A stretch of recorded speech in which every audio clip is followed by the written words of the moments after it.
Kenapa Yesus itu harus naik ke sorga? Dia katakan begini, aku naik ke sorga untuk menyediakan tempat buat Bapak Ibu Saudara yang setia ikut Tuhan. Dan dia katakan, ketika aku naik ke sorga, aku tidak akan pernah membiarkan kalian menjadi yatim piatu, tetapi aku akan memberikan Roh Kudusku untuk menemani kita, untuk menghibur kita, untuk memberikan kekuatan kepada kita, untuk berjalan bersama-sama dengan kita. Ketika kita dalam masalah, saudara, ketika kita dalam tekanan, maka Roh Kudus yang Tuhan berikan kepada kita, dialah yang akan selalu memberikan kekuatan, bahkan penghiburan bagi saudara dan saya. Dan firman Tuhan katakan, saudara, kalau Tuhan tidak naik, Dia tidak akan pernah memberikan Roh Kudus bagi kita. Justru ketika Dia naik ke sorga, Dia rela memberikan rohnya buat Bapak Ibu Saudara dan saya. Ketika Yesus lahir, bangsa Israel berpikir Yesus itu lahir untuk membebaskan mereka dari penindasan kerajaan Roma. Tapi ternyata dugaan mereka salah. Yesus lahir bukan untuk membebaskan mereka dari penindasan kerajaan Roma, tetapi kata Alkitab, Yesus lahir hanya untuk membebaskan saudara dan saya dari belenggu dosa dan kuasa maut. Kenapa sampai bangsa Israel ini berada di bawah penjajahan kerajaan Roma? Saat itu bangsa Israel dipimpin oleh raja yang berasal dari suku Makabeus. Ketika raja itu meninggal, dia digantikan oleh istrinya yang bernama Alexandria. Ketika Alexandria itu meninggal, kedua anaknya Hyrcanus dan Aristobulus, mereka dua berkelahi cuma untuk merebut kedudukan ibunya. Tetapi sayang sekali, mereka dua tidak mampu menanggulangi masalah yang ada. Mereka pergi ke Roma untuk meminta bantuan. Tapi ternyata pada waktu itu, saudara, kerajaan Roma cuma berpihak kepada Hyrcanus. Aristobulus dimasukkan ke dalam penjara. Pada waktu itu Pompeius yang memimpin. Ketika kedua kakak adik ini pergi ke Roma untuk meminta bantuan, saat itulah kerajaan Israel di bawah penjajahan kekuasaan Roma, di mana mereka ditindas, mereka dianiaya, mereka diperbudak, saudara. Mereka mendambakan seorang penolong. Ketika Yesus lahir, mereka berpikir Yesus akan melepaskan mereka dari penjajahan Roma. Ternyata dugaan mereka salah. Sampai Yesus mau naik ke sorga, bangsa Israel bertanya begini, Tuhan, maukah Engkau memulihkan kerajaan bagi Israel? Kok Tuhan ini sudah mau terangkat ke sorga, Dia belum pulihkan kami keluar dari penjajahan Roma? Dia sudah mau terangkat ke sorga. Tapi Tuhan katakan, kamu tidak perlu tahu kapan masa waktunya aku akan pulihkan kamu. Tetapi firman Tuhan katakan, tetapi kamu akan terima kuasa kalau Roh Kudus turun atas kamu. Baru kamu menjadi saksiku di Yerusalem, Yudea, Samaria, dan sampai ke ujung dunia. Kenapa saudara dan saya itu butuh Roh Kudus? Karena sesungguhnya tanpa Roh Kudus kita tidak mampu berbuat kebenaran. Karena Alkitab katakan cuma Roh Kuduslah yang akan membantu kita untuk kita bisa hidup di dalam kebenaran. Ketika Yesus mati, Dia katakan begini, aku rela mati untuk apa? Untuk membebaskan kamu dari kuasa dosa dan kuasa maut. Tetapi bukan berarti ketika Yesus mati itu menjadi kesempatan bagi kita untuk berbuat dosa. Saudara-saudara, memang kamu telah dipanggil untuk merdeka. Tetapi janganlah kamu mempergunakan kemerdekaan itu sebagai kesempatan untuk kehidupan dalam dosa. Melainkan layanilah seorang akan yang lain oleh kasih. Saudara ingat baik-baik, bukan berarti Yesus mati karena Dia menebus dosa kita, kita seenaknya saja berbuat dosa. Tidak. Oh, kan Yesus sudah tebus dosa saya, jadi walaupun kita berbuat dosa nggak apa-apa. Saudara, itu pemikiran yang salah, ya.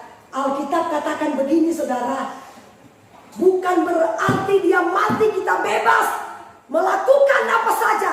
Tetapi firman Tuhan berkata, apa yang kita tabur pasti kita akan tuai. Kalau kita menabur kebaikan, kita tuai kebaikan. Tapi kalau kita menabur kejahatan, kita pasti akan tuai kejahatan. Coba Galatia pasalnya yang kelima. Galatia 5 ayat 19 sampai 21. Ayat yang ke-19. Perbuatan daging telah nyata, yaitu percabulan, kecemaran, hawa nafsu, penyembahan berhala, sihir, perseteruan, perselisihan, iri hati, amarah, kepentingan diri sendiri, pencideraan, roh memecah, kedengkian, kemabukan, pesta pora, dan sebagainya. Terhadap semua itu kuperingatkan kamu, seperti yang telah kubuat dahulu, bahwa barang siapa melakukan hal-hal yang demikian, ia tidak akan mendapat bagian dalam kerajaan Allah. Saudara, perhatikan baik-baik, ini bukan pendeta yang bilang ya. Apa yang kita tabur kita akan tuai. Amin. Jangan sekali-kali kita berpikir begini, Yesus kan sudah mati, jadi walaupun kita berbuat dosa gak apa-apa, kita tetap surga. Itu pemikiran yang salah. Tetapi Alkitab katakan begini, perbuatan daging telah nyata, percabulan, kedua kecemaran, hawa nafsu, keserakahan, iri hati, amarah, kedengkian, kemabukan, pesta pora, dan lain sebagainya. Dia katakan, saudara, terhadap semuanya itu kuperingatkan kamu, barang siapa melakukan hal-hal yang demikian tidak mendapat bagian di dalam kerajaan Allah. Saya ulang kali kasih tahu, ada dua hal kedatangan Tuhan, menjemput secara pribadi, dua secara umum. Kalau saat ini kita sehat-sehat, tiba-tiba besok meninggal, Tuhan jemput. Bersyukur kalau kita meninggal dalam keadaan kita hidup benar di hadapan Tuhan. Tapi kalau kita meninggal dalam keadaan mabuk, dalam keadaan judi, dalam keadaan berzina, dalam keadaan iri hati, dalam keadaan saudara melakukan dosa, mimpi-mimpi kita masuk surga, ternyata ketika buka mata, ternyata kita lihat neraka. Mulai dari sekarang saudara, kita memperbaharui hidup kita untuk kita masuk ke dalam kerajaan surga yang kekal. Karena Alkitab katakan, lebarlah jalan menuju ke neraka, tapi sempitlah jalan menuju ke surga. Memang jalan menuju ke surga itu gak enak. Terlalu banyak sekali aturan firman Tuhan yang harus kita ikuti. Gak mampu secara manusia. Tetapi makanya Alkitab katakan, kamu akan terima kuasa kalau Rohku turun atas kamu. Dan dia katakan supaya kamu jadi saksi di Yerusalem, Yudea, Samaria, sampai ke ujung bumi. Jadi cuma kuasa Roh Kuduslah yang akan memberikan kekuatan kemampuan bagi saudara dan saya supaya kita mampu melakukan firman Tuhan. Contoh aja saudara, saya ketika mungkin saya marah-marah, tiba-tiba Roh Kudus mulai tegur saya di hati nurani. Salah kamu, salah kamu. Oh iya Tuhan, ampuni saya. Itulah fungsi Roh Kudus. Tapi ketika saya marah, tiba-tiba Roh Kudus tegur, tetap aja saya marah, saudara, saya tidak mampu kendalikan. Lama-lama Roh Kudus katakan begini, ya sudah, atur aja dirimu sendiri. Kamu memang orang yang tidak mau diatur. Ujung-ujungnya tempat kita bukan surga, tapi tempat kita adalah neraka yang kekal. Selamat, pintu kemurahan Allah masih terbuka bagi Bapak Ibu Saudara dan saya. Mari saudara, kita pergunakan kesempatan yang ada. Kita pergunakan dengan baik-baik supaya ketika kelak Tuhan menjemput kita, sudah siapkah kita? Kira-kira Mama Santi sudah siap? Ketika Tuhan datang besok, kira-kira sudah siap? Pak Andre belum siap? Oh, luar biasa. Kita persiapkan dari sekarang. Amin. Karena itu sangat penting. Saudara, saya kasih tahu, tempat tinggal kita di dunia ini cuma sementara. Makanya Yesus katakan begini, aku pergi ke sorga, tapi aku menyediakan tempat buat kamu. Janganlah gelisah hatimu, percayalah kepada Allah. Percayalah juga kepadaku terus. Di rumah Bapakku banyak tempat tinggal. Jika tidak demikian, tentu aku mengatakannya kepadamu. Sebab aku pergi ke situ untuk menyediakan tempat bagi orang yang percaya, setia, dan takut akan Tuhan. Dan apabila aku telah pergi ke situ dan telah menyediakan tempat bagimu, dia bilang, aku akan datang kembali dan membawa kamu ke tempatku, supaya di tempat di mana aku berada, kamu pun berada. Oh, enaknya kalau kita berada sama-sama dengan Yesus. Boleh-boleh saja kita membangun istana megah di dunia ini. Siapa punya rumah megah di dunia ini? Siapa sudah punya rumah sendiri di dunia ini? Coba angkat tangan. Nah, termasuk saya juga punya, ya. Tapi firman Tuhan katakan, itu rumah kita sementara. Semegah-megahnya rumah yang kita bangun di dunia ini, firman Tuhan katakan, satu saat nanti itu akan hancur. Karena Alkitab katakan, satu saat nanti bumi ini akan hancur.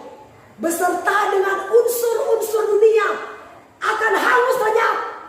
Kemudian dia katakan, kalau bumi ini akan hancur, betapa suci dan salehnya kamu harus hidup. Itu kata Alkitab, saudara, bukan kata pendeta. Kita persiapkan rohani kita dari sekarang. Mintalah kepenuhan Roh Kudus dari Tuhan. Suamiku sudah jelaskan, memang kita semua punya Roh Kudus, tapi belum penuh. Contohlah, ini gelas, ya. Kira-kira adik-adik Santi ini isinya penuh apa tidak?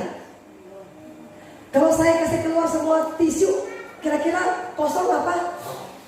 Kosong. Begitu juga dengan saudara dan saya. Kita ini sudah punya Roh Kudus, tetapi Tuhan katakan harus penuh dengan Roh Kudus. Tanda kepenuhan Roh Kudus itulah diberikan kita karunia-karunia berbahasa-bahasa lidah. Kisah Para Rasul 2 ayat pertama sampai dengan 3 sampai dengan 4. Ketika tiba hari Pentakosta, semua orang percaya berkumpul di satu tempat. Tiba-tiba turunlah dari langit satu bunyi seperti tiupan angin keras yang memenuhi seluruh rumah di mana mereka duduk. Dan tampaklah kepada mereka lidah-lidah seperti nyala api yang bertebaran dan hingga pada mereka masing-masing. Maka ini ayat 4. Maka penuhlah mereka dengan Roh Kudus. Lalu mereka mulai berkata-kata dalam bahasa-bahasa lain seperti yang diberikan oleh Roh itu kepada mereka untuk mengatakannya. Saya ini latar belakang dari Protestan. Saya tidak tahu masalah Roh Kudus, saya tidak tahu. Tapi karena saya mengalami sendiri kepenuhan Roh Kudus, pada waktu saya dipenuhkan Roh Kudus oleh Tuhan, lidah saya ini terputar-putar, kayak berat, ya, berglosolali. Akhirnya mulai Roh Kudus bawa masuk pada dimensi saudara yang manusia kadangkala tidak masuk akal. Itulah kok pekerjaan Roh. Kadangkala tidak bisa diterima oleh akal pikiran manusia. Kalau Roh Kudus berkarya atas hidup kita. Saudara tahu pemain musik ini dengan ibu ini? Mereka diproses oleh Tuhan sakit. Bapak ini dadanya sesak. Saudara tahu apa yang mereka lakukan karena mereka punya Roh Kudus? Roh Kudus ingatkan, menyembah saja. Nah, mereka menyanyi begini. Engkau Tuhan penyembuhku, Kau pulihkan sakitku. Saudara tahu? Berulang-ulang kali mereka menyembah sampai pujian itu ada kuasa. Saat ini dia sembuh karena manifestasi Roh Kudus yang berkarya atas hidup mereka. Amin. Berikan tepuk tangan buat Tuhan Yesus. Itulah yang firman Tuhan katakan. Roh Kudus yang aku berikan kepada kamu, dialah yang akan menemani kalian. Ketika kalian sakit, dia sembuhkan.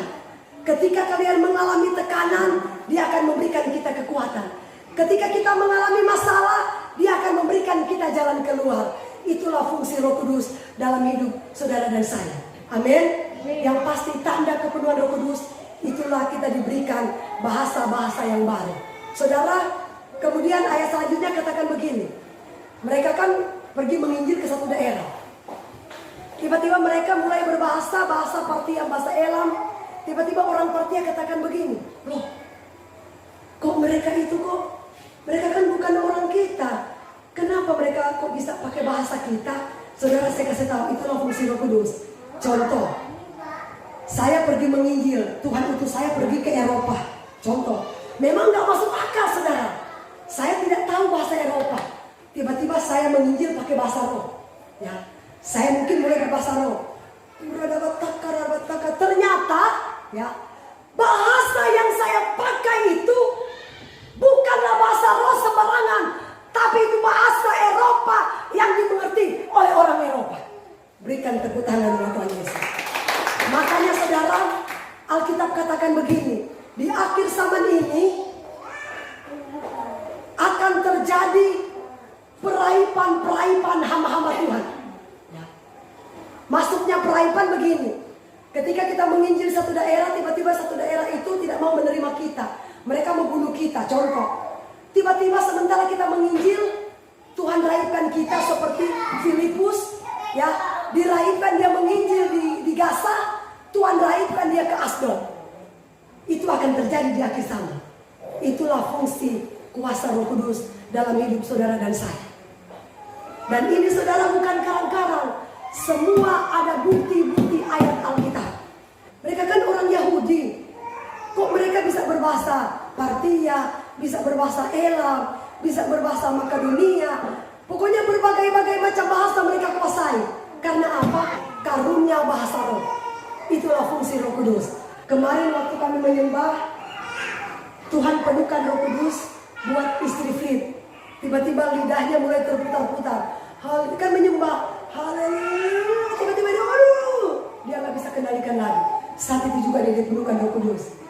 Sebenarnya kalau kita mempraktekkan setiap hari selama 10 hari sebelum hari pencurahan Roh Kudus, kita harus ada di loteng Yerusalem seperti yang dilakukan oleh para rasul-rasul waktu itu.